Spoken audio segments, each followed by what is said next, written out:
오늘도 값없이 베풀어 주시는 주님의 끝없는 은혜를 누리며 승리하는 꿈미래 모든 분들이 되기를 소망합니다. 사도 바울은 앞에서 이미 이루어진 구원과 아직 완성되지 않은 구원 사이에 감당해야 될 고난이 있으며 장차 완성될 새 하늘과 새 땅에 대한 소망 가운데서 그 어려움들을 이겨낼 수 있다라고 이야기했어요. 약속된 소망이 어떤 것인지를 안다라면요, 지금 겪고 있는 어려움들은 충분히 이겨낼 수가 있지요. 그리고 믿는 사람들이 그 어려움을 이겨낼 수 있는 또 하나의 힘이 있습니다. 26절에서 말씀하는 것처럼 성령이 우리의 연약함을 도와주시기 때문입니다. 하지만 고난이 깊어지고 어려워진다면 우리는 그 감당할 수 없는 그 순간에 어떻게 기도해야 될지조차 잊어버리게 됩니다. 고난을 경험해 본 사람이라면 모두 다 아실 만한 이야기이죠. 고난은 하나님을 찾게 하고요, 하나님께 무릎 꿇게 하고 하나님께 기도할 수 있게 해줍니다. 하지만 그 고난이 자신이 견딜 수 있는 한계를 넘어서게 되면요, 기도조차 할 수 없는 그러한 상황에 처하게 되지요. 무엇을 구해야 할지도 모르겠고 또 어떻게 기도해야 되는지도 알지 못하게 됩니다. 그것이 우리의 연약함의 한 측면입니다. 그때 필요한 것은요, 우리를 위해서 사랑으로 중보해 줄 사람들이 필요합니다. 내가 기도할 수 없을 때 나를 위해 기도해 줄 사람이 있어야 하지요. 또 반대로 다른 사람이 기도할 수 없을 때에 함께 기도해 줄 수 있는 그러한 사람이 되어야 합니다. 그런데 그것과 비교할 수 없이 우리를 위해 함께 기도하고 계시는 분이 계십니다. 바로 성령이죠. 사도 바울은요, 우리가 스스로 기도할 수 없을 때 성령이 말할 수 없는 탄식으로 우리를 위해 중보해 주신다라고 전하고 있습니다. 그런데 이 말할 수 없는 탄식이라고 하는 말은요, 말할 수 없어서 탄식으로라고 그 뜻을 우리가 헤아릴 수가 있죠. 여기서 사도 바울이 생각하는 것은요, 기도자가 말로 표현할 수 없어서 그냥 탄식하는 거예요.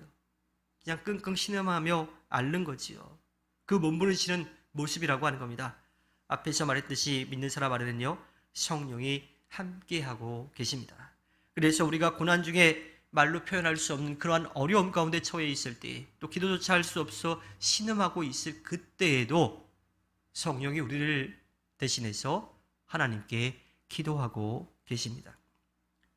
고난 중에 기도의 자리에서 흘리는 눈물과 쏟아내는 탄식과 절규, 그 자체만으로도요, 하나님께서 들으시는 기도로 충분합니다.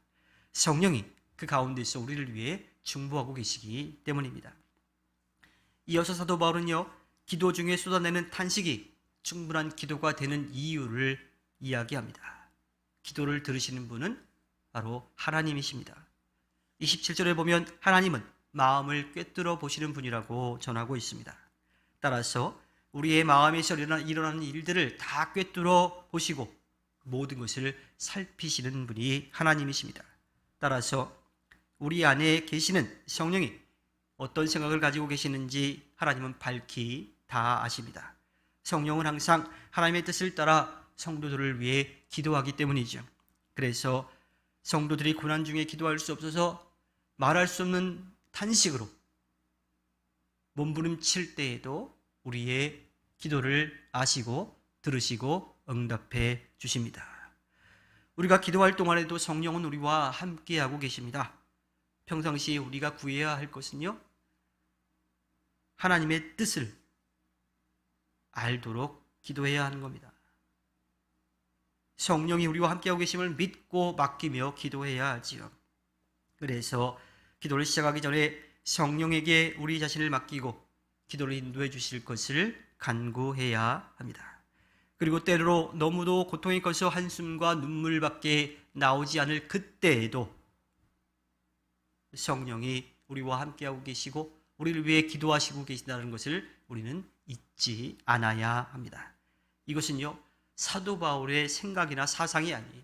이것은 사도 바울이 직접 경험한 자신의 고백이지요. 이것을 알고 믿고 그렇게 살아간다면요, 우리는 이 땅에서 겪는 고난 가운데 절대로 원망하거나 절망하거나 포기하지 않습니다. 그런데 우리는 그럴 때가 있지요. 문제는 우리와 함께 하시는 성령이 떠나가시는 것이 아니라 우리가 잘못된 생각을 갖고 있기 때문입니다. 교리가 믿음이 아닙니다. 교회 생활이 믿음이 아니에요. 믿음은 예수 그리스도 안에 거하는 것이고요. 우리와 함께 하시는 성령을 믿고 의지하는 겁니다. 믿음 안에 있는 한 성령은 절대로 우리를 떠나지 않으십니다. 우리가 기도조차 할 수 없는 그 상황 가운데서도 그 상황을 안타까워하시며 우리 곁에서 늘 함께 하시는 분이시지요. 문제는 그분의 임재를 잊고 스스로 그 문제를 해결하려고 하는 습관성 망각증에 있는 겁니다. 우리는 이 영적 질병을 조심해야 합니다. 잊지 않고 우리와 함께 하시는 성령을 믿고 의지하며 나아갈 때에 우리는 어떠한 어려움도 이겨낼 수 있음을 믿음으로 고백하며 살아야 합니다.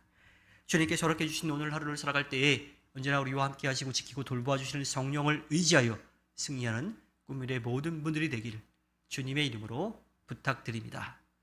기도하겠습니다.